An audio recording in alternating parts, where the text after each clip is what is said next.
Good afternoon, dear friends. Today we are going to talk about something called financial education, importance of financial education in school education, in universities, and in organizations, in personal life.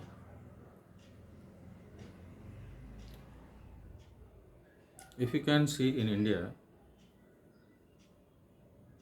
and analyze, we can find out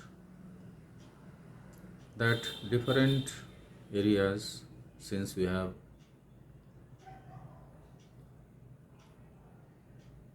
different types of areas, cultures, customs, way of life, and we can call it diversification in Indian culture. In some of the areas where there is a dire need of survival of the fittest, people from those areas have their own priorities. Earning for livelihood is the basic requirement for them. In some of the areas where basic needs are naturally fulfilled or with less effort they are able to fulfill their daily needs, their priorities are different. So, why are we going to talk about financial education? In Indian education system we have today, the academic education, professional education, and specialization in some of the higher fields. And these education systems are somewhat faulty, and also they are not sufficient to make or empower the youths of India financially independent. Then what happens that after having minimum qualification or even middle level or even higher level, majority of the people become unemployed or underemployed. Some people who have their priority in their lives, in their family lives, in their social and professional lives, strengthening financial condition of their own as individuals, as family, as community, as area wise, we will find that there is a vast difference of accumulation of money. Some people, maybe 1%, occupy more than 60% of, or maybe 70% and above, wealth of this country. And rest of the people survive on the remaining of the money or the resources. Why is it happening? The community who are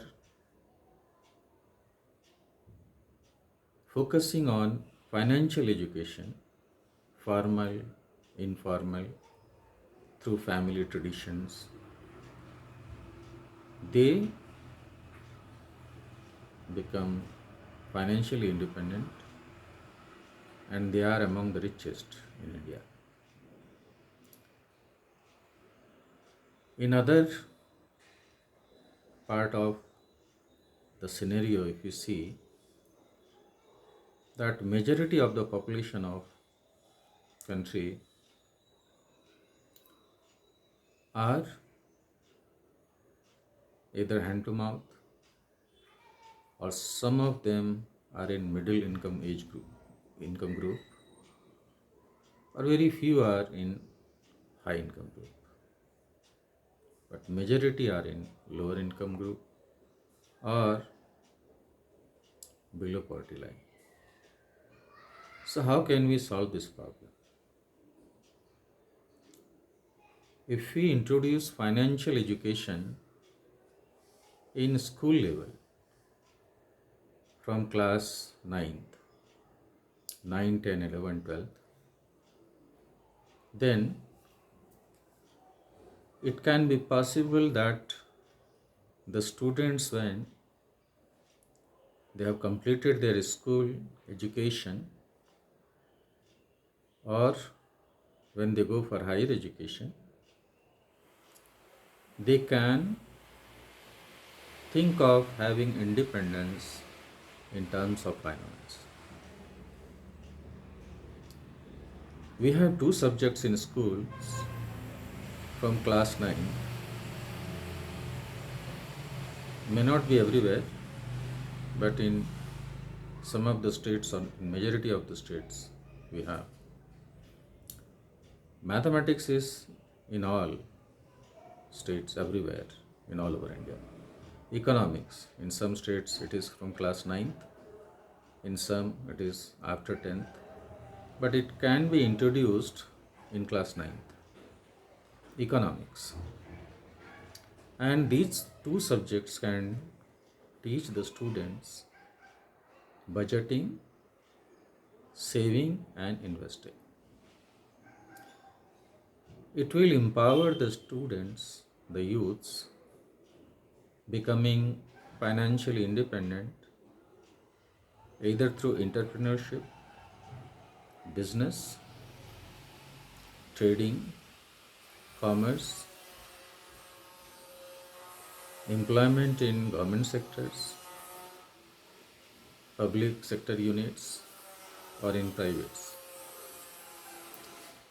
Because we have vast proportion of the employment is in this field.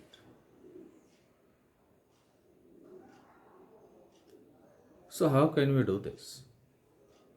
First, let us understand, and then only it will be possible for India to have 96% employment generation, and what we call that India should be one of the developed nations in the world. The dream can be fulfilled. So let us have implementing qualitative financial education in schools can significantly contribute to generating 96%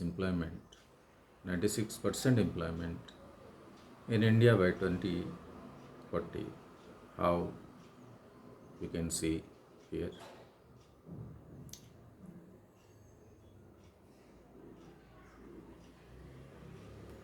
What are the benefits of financial education? Financial education develops life skills. Financial literacy equips students with essential life skills such as budgeting, saving, and investing, enabling them to make informed decisions about their financial lives.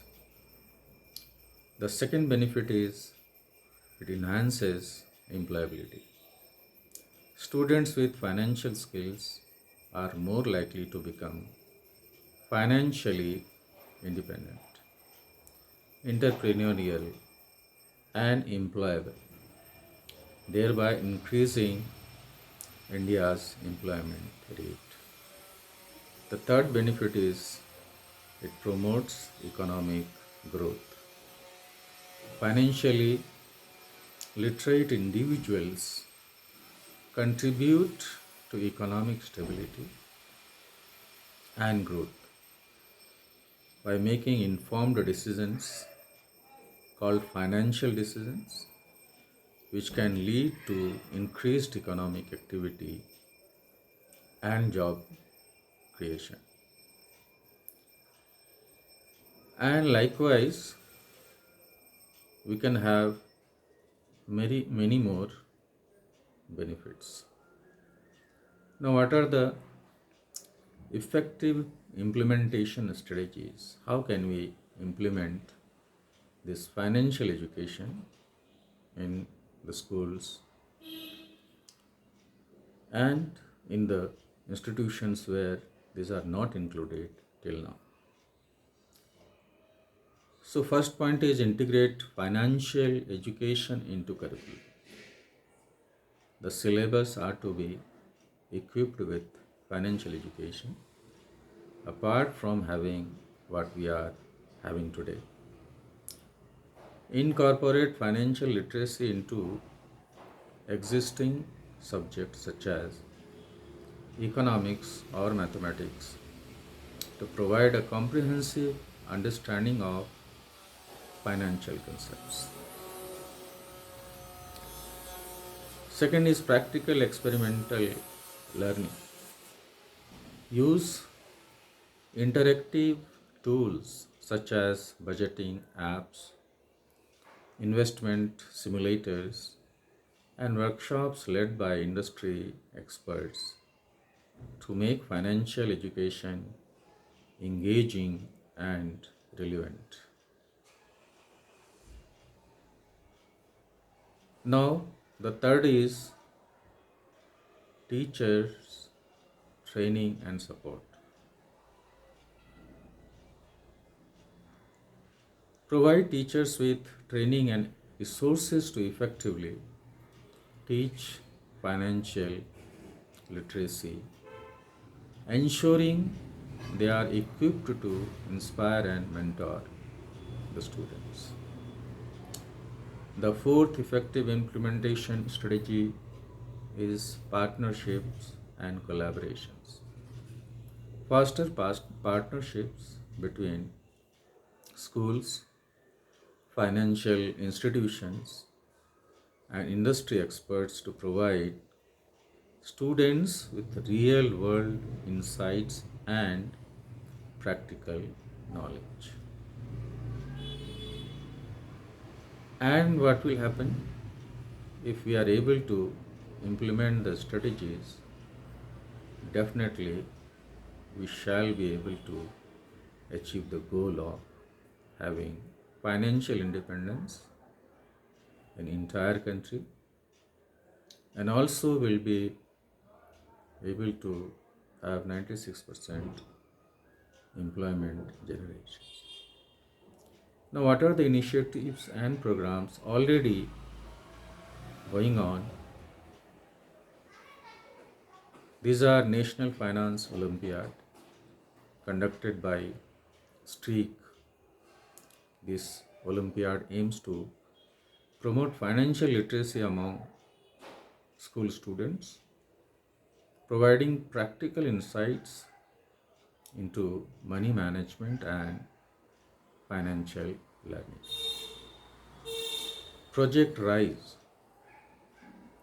This is the second program or initiative led by the National Stock Exchange, NSE.